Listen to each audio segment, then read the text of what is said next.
Yo, what's going on, Dragon Ballers? Welcome back to another Top Cut deck profile. This one comes to us from Psycho001, who's actually in the Crossroad TCG Discord. Make sure to check out that link in the description below if you guys want to get a part of an amazing Dragon Ball Super community. Excellent group of people. Psycho's actually been a really kind of contributing member to the community. Helps a lot with a lot of other people's decks, and he also was kind enough to share his deck with us and some of his thoughts and experiences. I'm going to go over that in this video. We weren't able to set up an interview time because, you know, across the world, it's kind of hard to set up those interview times, but he did give me a lot of notes on the deck, which I'm going to read off to you guys and also give my opinions on the deck. Also, guys, I had a fun day today with Danny Wynn. We were hanging out in Boston today, so we got a lot of new content for the channel coming out in that regard. He helped me do a lot of outros for the channel, so if you guys remember those corny outros I used to do, those are going to be coming back, mostly because I think they're funny. I think I can improve them to make them more funny and less cringy. I know some of them are cringy, but if you guys missed those, let me know in the comments below. I'm actually curious to know if you guys like those or didn't like those outros. I know some of them were cringy again, but I'm going to be trying to improve and making them more funny and better just for, you know, entertainment value of the channel. But let me know that in the comments below. With that being said, we're getting into this video. So he top 16 with this red yellow variant of Kid Goku Skilless, and I really like the red yellow version. Larry, if you guys are a long time fans of the channel, Larry played this deck for a little while. The Chi-Chi Goku combo is actually a lot better than I once thought it was. I really thought it was lackluster, but when you're actually using it to abuse Android 8 for removal, it really is a different version of Skilless, because for me, Skilless is a very aggressive and defensive deck in terms of like value comboing and just the value cards you can play, like all different overwhelms you can play, your 10k vanillas on the Awakened side, things like that. But this deck really just abuses the controlling aspect of Bonds of Friendship Android 8. So first we'll go through his notes, and then we'll go through his tournament results and what he played against, and then I'll kind of go through some of my ideas about the deck, and we'll go from there. So Psycho says, the deck is primarily revolving around adding as much removal using the Android 8 effect. We can see that clearly. We have the Chi-Chi and the Son Goku, the red vanilla one. And I really like this. You guys might know if you guys have seen some of my Skilless profiles.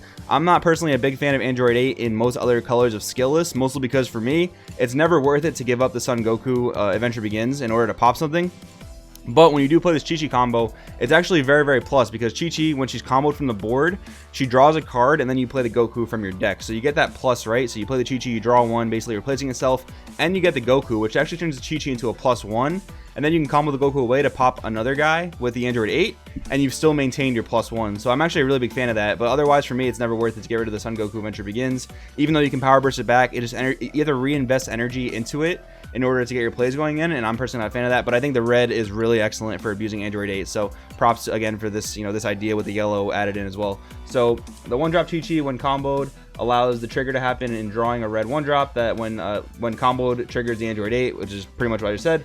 The Training Buddy Krillin allows the one-drop Goku to return back to the field and do the Android 8 effect again repeatedly, which is also very powerful. Krillin bringing back the one-drop Goku allows for some high-value plays, I'm sure. The only downside is if the opponent's battle cards have barrier, it's a lot more difficult to deal with these cards and then remove them, of course, because Android 8 does not ignore barrier. That is true, but it is actually pretty powerful against something like Hidden Mastery, which doesn't have barrier. I can just see that being a problem against something like Gogeta Shenron, which actually was a lot more relevant at that tournament than a lot of people thought it would be. I played 4 Phyllis Assault Krillins to help me awaken when I got to 6th life, so I could use the Kid Goku effect with the vanilla and drop area. I did find that by turn 2, I could potentially have 3 active battle cards pressuring, one of them being a 30k, and also if I use the Krillin, I could use his combo effect to give another 10k, making him a 25 double strike crit with Champa. I used his early awakening to apply a ton of pressure, which is something I'm a really big fan of in my blue-yellow build as well. If you guys know, I'm still on my blue-yellow build. If you guys want to see an updated build of that, let me know down in the comments below. But we'll keep going with the notes here. The MVP card for sure was the Son Goku Adventure Begins. Of course, the heart and soul engine of the deck. The amount of filtering through the deck for 4-star balls thinned my deck slightly, and his second ability to bring out 30ks for big pressure, and sometimes applying extra pressure with the 4-star balls and double strike Champas. That's a lot of the times how Skilless players are going to win the game. If anyone here listening is new to the deck, you want to make sure that you combo the 4-star balls on a vanilla first, because once you combo the Champa onto the Skilless battle card, whether it's your Son Goku, whether it's a Deborah, whether it's the TN, whatever it is, when you combo that Champa, it gains a skill, it gains double strike. So 4-star ball will no longer be that 10k boost you need it to be. So make sure that if you're going to do that combo, make sure you hold the Champa for last and that you use the 4-star balls first. Good rule of thumb just to do it.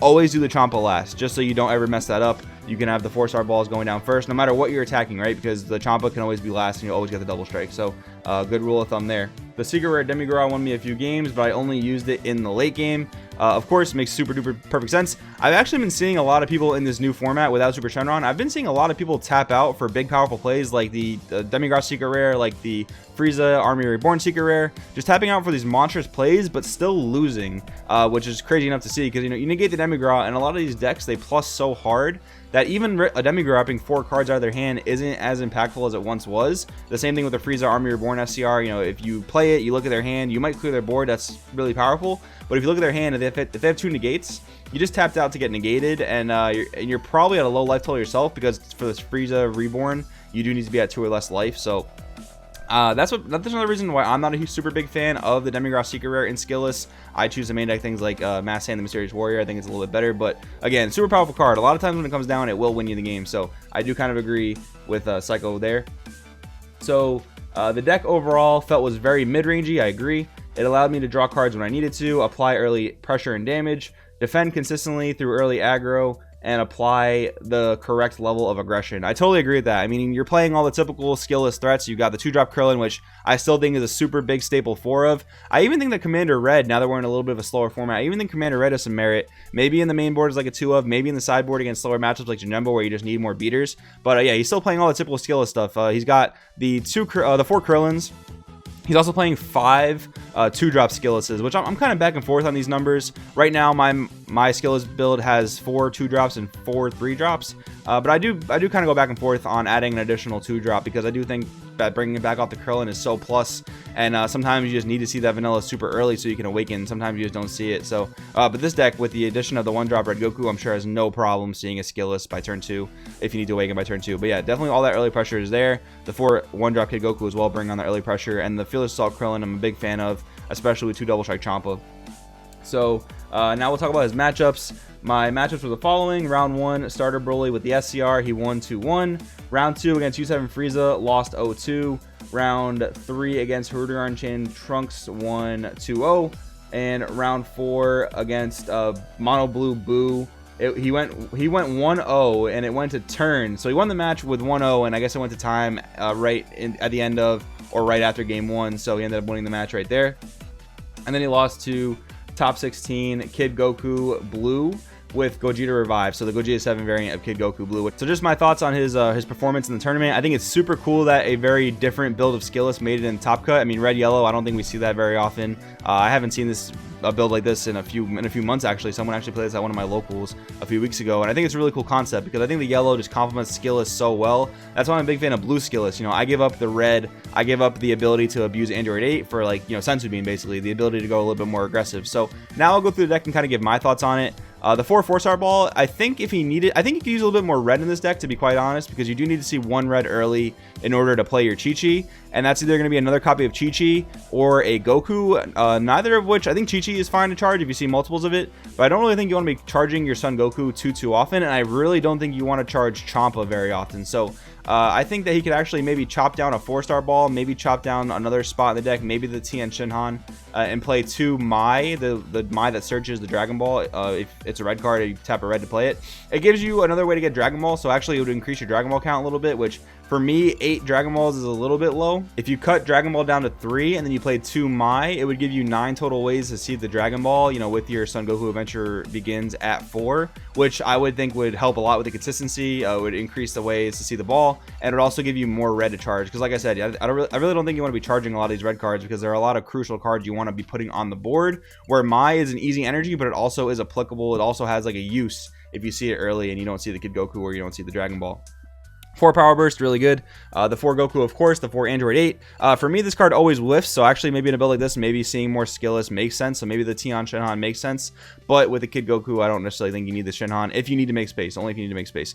The 4 Krillin, I think it's a staple. Master Roshi Super Combo. Really, really like it. The Beyond Dark Zemigra, of course, is really powerful, but I do think that Mass Sand would help a lot in the mirror match. He does have it in the sideboard. 3 Goku, 3 Chi-Chi. This isn't like going all the way in on this combo, which is a little weird, but I do see he had to make some concessions for space. He did opt to play 2 Battering Laser, which in my opinion is a little bit more of a tech option right now. This isn't a very aggressive deck, and its only real big hitter is Demigra, which you're going to be tapped out anyway, so you really probably can't use Battering. And you do have your 30k beaters that you want to go in for double strikes, but honestly, the way Skilless plays a lot of time, you can normally just out-resource your opponent and just grind them down. And for me, battering is not super necessary in the main deck, so maybe you could find more spots for like another Chi-Chi, or maybe that Mai we were talking about. He has the 4 Fearless Assault Krillin, which I'm a really big fan of. He could even split this 2-2 with Intensifying Power Trunks if he did want more red, but I do understand he probably wants to charge just 1 red. I think 1 red's all you need to charge in this deck, and then you want to have more yellow for all your other plays. The 2 Roshi has extra negates. I do like that. I do think 6 negates and Skilless is definitely not a bad call. And then we got the vanilla lineup at the 4 Goku and 4 30k Gokus as well, and the 1 Tien Shinhan. Looking over the side deck, minus Killzone, in my opinion, is super important for beating Green Broly. I think that this deck might have a little bit more of a problem against Green Broly because you can't necessarily go as wide with your plays because you don't have access to Senzu Bean.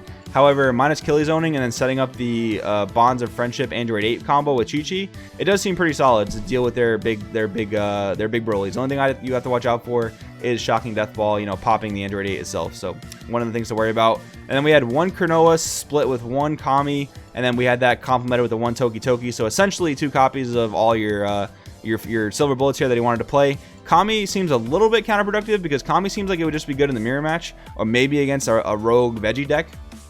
But I guess it's good if you're really playing from behind, but you will have to pop your own board because nothing in the deck is really above a 4-drop except for the Demigod Secret Rare. So I don't think Kami was the best call here, but a good silver bullet nonetheless. Maybe this could have been like, I don't know, maybe the Spirit Bomb Son Goku that stops the Broly deck or the Gogeta deck from going off. And then we had 2 Tien. I could see playing a 3rd here because Janemba is so rampant and Janemba is really powerful. I do think Skilless is a pretty good matchup against the deck, so maybe 2 is fine.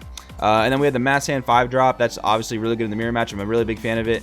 And it's also very good against random things like veggies or other things that want to spam the board and go wide for aggro. Maybe some rogue variants of Storm out there that are still trying to go dependable aggro.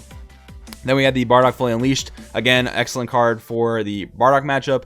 Killzone plus this, you should be able to really sneak out the game pretty easily. Crusher Ball, another great Broly matchup tech. Really good against the Secret Rare as well. It's really good in a lot of matchups. Really solid. And then we have the 2 Godly Destruction Whis just for any rogue Senzu Bean aggro decks.